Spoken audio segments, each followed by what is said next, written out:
Welcome back to another episode of Hermitcraft, and I'm out here gathering some resources. If you recognise this place, you have a very keen memory for places that have now been demolished. Much of the stone that you see around you was covered in gravel a moment ago because I have been out here grinding away at this stuff like crazy, and I thought I'm going to gather a lot of this stuff. Let's go ahead and enchant a couple of shovels. This one right here has fortune 3. That has fortune 2, and that means flint. Even a regular one gives you flint as well. So I've exhausted this one that didn't have fortune, and luckily I've got my mending one with silk touch. So because of that, I've been able to actually get some out here. But it's a reminder of why silk touch is great on shovels, because when you need a lot of gravel, yeah, the flint is going to get in the way. Now, why do I need a lot of gravel? It's because I'm eventually going to be combining it with some sand to make concrete powder for a huge build that I'm planning in the future. We're probably not going to even touch any of that in this episode, but that's why I'm out here gathering up some gravel, I guess. So the two of those materials combined, we'll be able to make concrete, and concrete is a building material we're going to use in this area when we start to construct some skyscrapers. There's going to be one where I am right now, one just over there, which I believe the convex are going to be building, and then we have another one over here which is a little bit isolated. So what I've gone and done is finished building up the path that links these areas together. We've got quite a built up path at the top here, and I think I'm actually supposed to go around and strip all of these logs. Yeah, that was the plan. And so I've spent a bit of time doing stuff like this, and apparently I've missed that one job. You can see it was done over here though. On the back side, the path leads down this way and then goes all the way across and links up to that. I've also tidied up the dock here as well, so this path will probably connect to the dock, and I'm not sure how we're going to make it look more dock-like at this moment, but I've tidied up the way this area is, and these are now parallel from one another. It looks much cleaner than what we had before, so I'm happy with where that is going. But what I'm focusing on at the moment is this area. I have laid down a really nice looking lawn, and we're ready to build a skyscraper in the middle. However, we won't be doing that this episode, and I don't know when we're going to get to doing it because I've got quite a few big projects planned at the moment, and one of them is to build a farm that's going to be inside of this skyscraper, and I've started building it on a live stream already.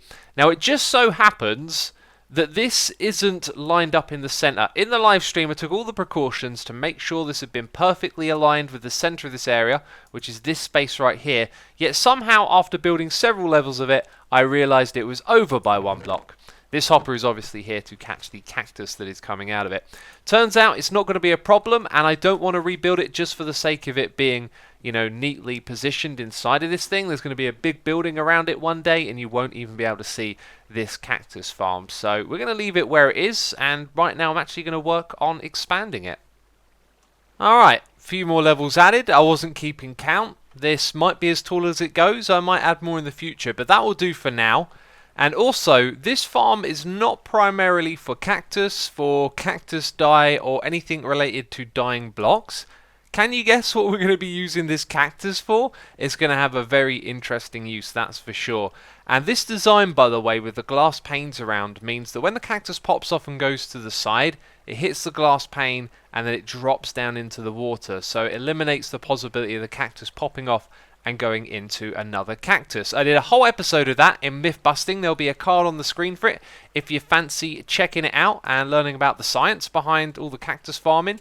As of right now, we're going to jump off, spread our wings, boost with a rocket, and see how big this thing is. Whoa.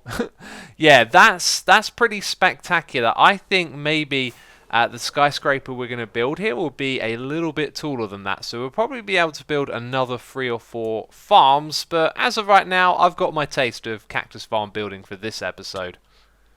I say that, but a little bit of a confession. I went and built 3 more layers, and that brings us up to 16. I think we're going to need like 32 in total. We really need that farm to be fast. There's also been some shenanigans going on in the shopping area.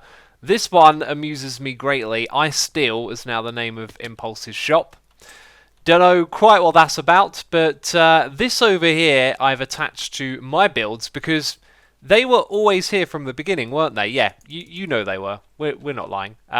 This shop is a privately traded company. It is. I own all of the stock for this shop. It's private. It doesn't even have stock. I don't know how this stuff works, to be honest. And down here we have another shop that is also privately traded. And that is because there is a new business in town, although it's not really in the business of anything other than owning other businesses. Wall Street has apparently arrived on the Hermitcraft server, and I do not know how I feel about this because all of the companies here, all the shops selling goods, are going to be publicly traded and selling stocks. So over here, Concorp has a current value of 1 diamond per stock stack.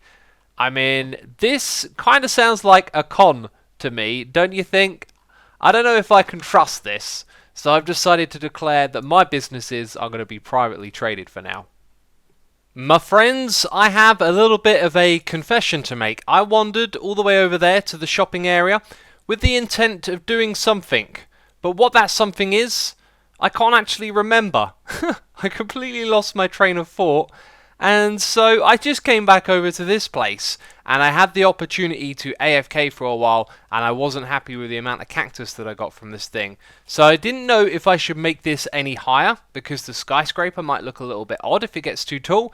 So I figured there is more space down below. And that's how much we've gathered so far. We need this thing to produce cactus a lot faster than that. So now we're going to extend it downwards. Goodness me, it's going to take a long time to fill this thing up. Also, working in reverse might be a little bit tricky, so I'll have to take some precautions here. My brain is starting to tick over now. I was thinking if we place them all like this and count the distance between them, then we can start at the bottom, work our way upwards and not have to worry about anything. It's also got me thinking, if I build all of the wooden platforms first of all, the glass might be easier to place because I've been placing it without a roof above. And with a roof above, you've got a load of blocks to aim at. And so now we have farms from the bottom all the way to the middle. Then there's a gap. Yeah, you know how it goes. The first 2 of these are in. And then I thought I would just update you on the whole glass thing. Yes, it is so much easier to have a roof above you when you want to place these blocks. Although I've got to watch out for the hole in the middle. I may or may not have fallen down there onto that hopper at one point. Oh, that was kind of funny. One other minor issue is when you're done, how do you get out of here? You get trapped in the farm, so I've got to hop out and replace that block. So I mentioned a gap in the middle, and that's because I want to build a foyer area for the building here eventually. And I think it'd be really cool to have a glass floor to walk over, look down at the farm, and maybe even turn that bit there into glass as well, so you can sort of look up and into it as well. So in total that means we have 30, and just because I want to push it a little bit further, we're going to have 2 more on top, and then we'll have an even half stack. So we now have 32 layers of cactus farm, and I figured down the bottom here we need something to store the items. So there's some hoppers leading into a dropper, a little bit of redstone to send them up and across, and we've got a temporary storage set up. I say temporary because this definitely isn't permanent. Well, cactus farm shenanigans out of the way, it's time to return over to the shopping area. You'll probably notice this space right here looks a little bit different from when you last saw it. That's because I've just finished doing our weekend live stream. Although, I guess there's a lot more of the live stream to go on. So while everyone else is streaming, what I'm going to be doing is working on the big project for this episode, which is building up what is essentially the Statue of Liberty, Hermitcraft style, over there, where I built the base already, right? It's where the heads are traded, and many of you noticed that the base looks like the base of the Statue of Liberty. That was, of course, intentional. So that's what I'm going to be doing it, and I'm going to be doing it while the other hermits are in the area streaming, which means if you were watching the stream day, you probably would have seen it slowly rise up from the ground while the streams were going on. I've also done some terraforming in this area. It used to be a bit of a valley through the middle, and DocM's checking it out right now on his stream. I decided to claim this area and then put it up for sale. So you can buy the deeds to the plot for 64 diamonds. I don't know if anyone will go for this. It's a 23 by 23 plot. It's right in the middle of this new area. There's room for a path on this side, one over there, lots of traffic around this area, and it's got a giant basement from where we did some terraforming. So down here, you can see the effect of all of that. It's pretty cool, right? Looks like I need to throw some more torches down here, though. Oh, invisible spider! Jeez, get away from me. So we are about to start construction, and I think what I'm going to do is bring on the camera count and do like short updates as I build each section. So I have accumulated these blocks, those blocks, going to need that dark prismarine straight away. These blocks here, those blocks there, lots and lots of blocks everywhere, because that rhymes. And in here, I'm going to use 2 stacks of ink sacks. Now over in False's shop, they are 3 diamonds per stack, and I'm so going to need a lot more than 2, so we're going to end up spending a lot of diamonds on this build as well. But I think we're prepared. I've got chests upon chests of materials back at our base, so if ever we run out here, we should be good to get more materials. So now we switch our camera accounts, and you get to see the very base of what we're building here. This is the bottom, this is the boots, the shoes of the statue that we are building. And it has eaten up a lot of dark prismarine.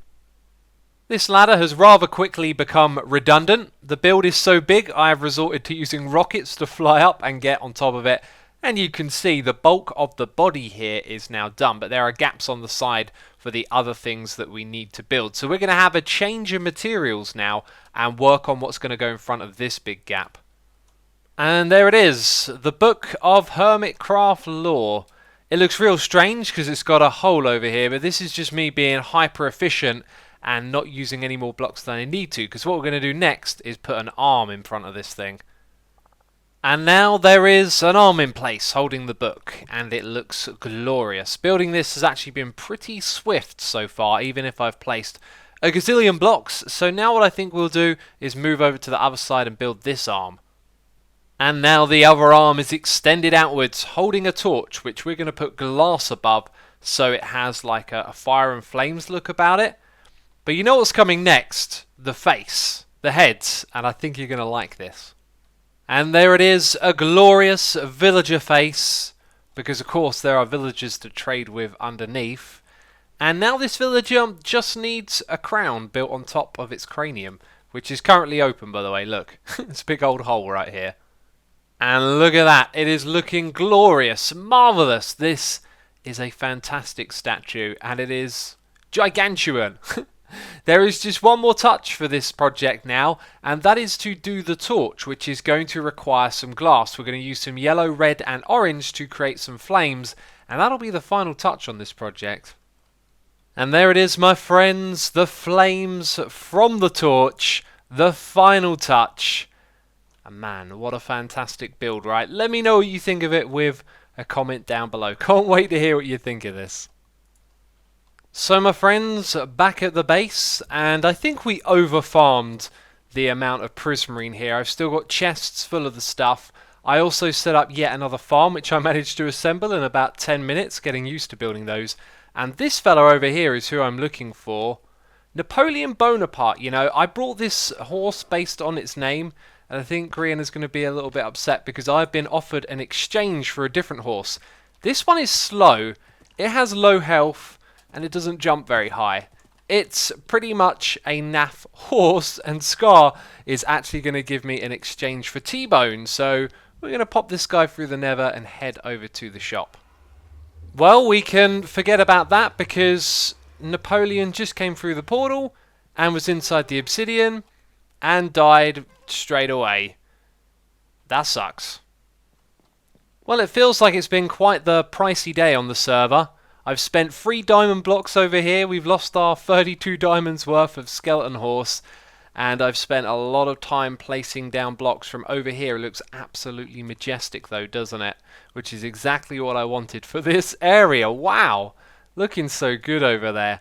Now, should be pretty obvious why this episode is shorter than usual, right? Because of that thing over there. And there's also not going to be an episode on Tuesday. That's actually my 7th year since I uploaded my first Minecraft YouTube video. So there'll be like a little anniversary video. And then we'll be back to Hermitcraft as normal on either Wednesday or Thursday. I haven't decided yet, but that is going to be it from me this episode.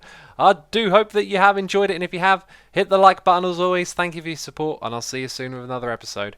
Bye bye.